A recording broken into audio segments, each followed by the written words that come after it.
you ever seen a movie trailer with this awesome sci-fi concept and you're like, yeah, I wouldn't mind checking that out?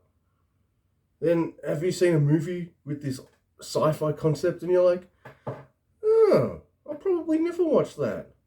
And then 10 years later you do?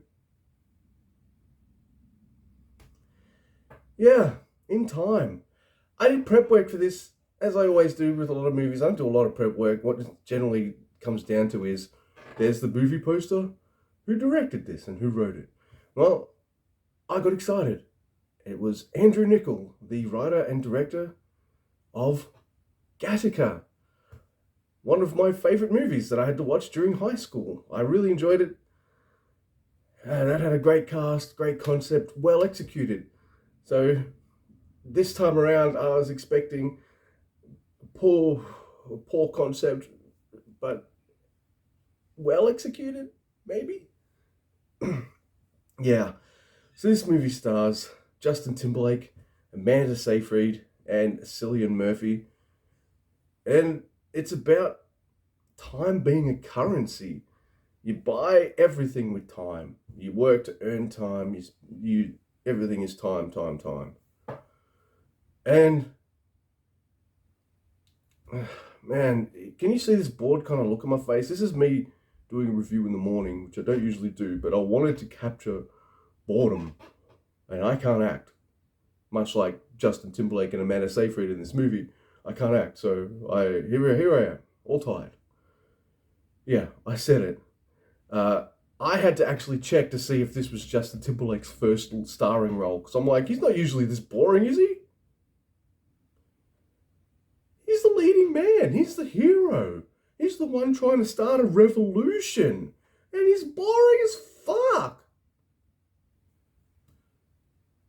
Couple that with Amanda Seyfried, who's got all the personality of a rock. Not the rock, just a rock. And you've got two leading actors you just don't give a shit about the whole time. The only character I did care about was like Cillian Murphy's time cop dude. And I like Cillian Murphy. Is his character amazing and great? No. But he's good in it.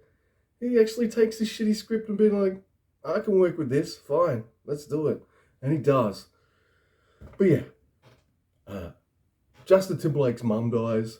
And, you know, she ran out of time. And now he's just like, oh, I'm gonna get mine back at the world and all this kind of stuff. He gets 100 years time off some dude who's like, don't waste my time.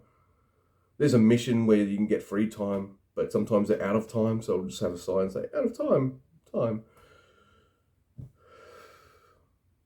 There's all these little things like that about this movie, and I don't like any of it. The world doesn't make sense. Like, you've got your time left written on your arm like this. So, I don't know if it'll come up over a tattoo, but you got the timers going. And if you fall asleep at a party, no one's drawing dicks and shit on your face.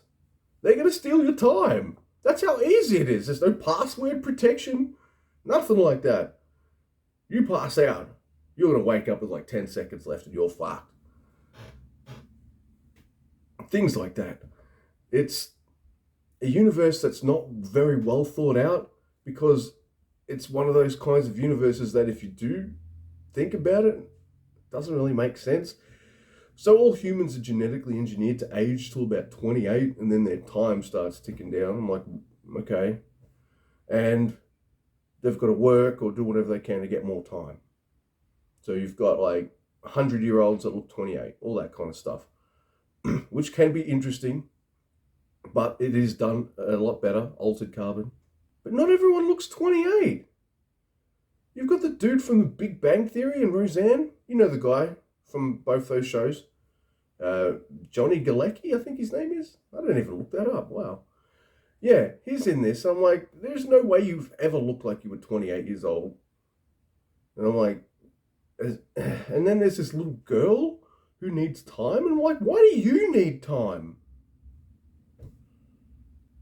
Like, your time counter shouldn't have even kicked off yet. But no, she's like, fucking hook me up with some time.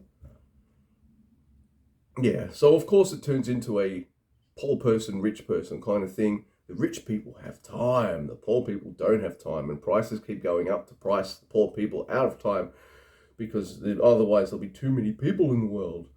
Yeah, well, too many fucking rich people. Anyway, the movie is pretty cliched and bog standard. The world just doesn't hold up to any kind of scrutiny. The leading actors are horribly miscast. I would not have put JT or Amanda Seyfried in this movie. In fact, Justin Timberlake's mum's played by Olivia Wilde. And I was like, she'd be a much better lead in the Seyfried role easily because she's got charisma and talent.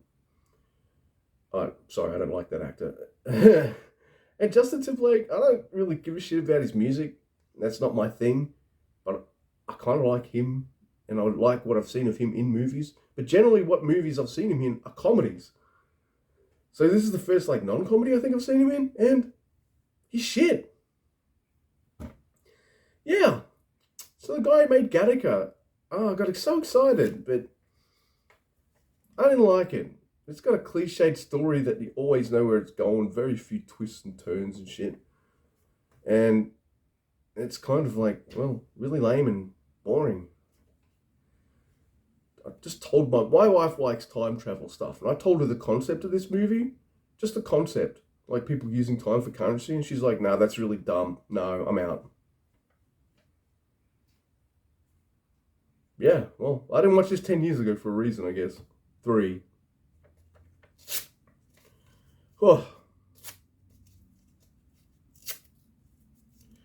what an awful film. Oh well, I'm used to that by now. Actually, I wanted this to be good. Oh well, give me a like, dislike, share, and subscribe.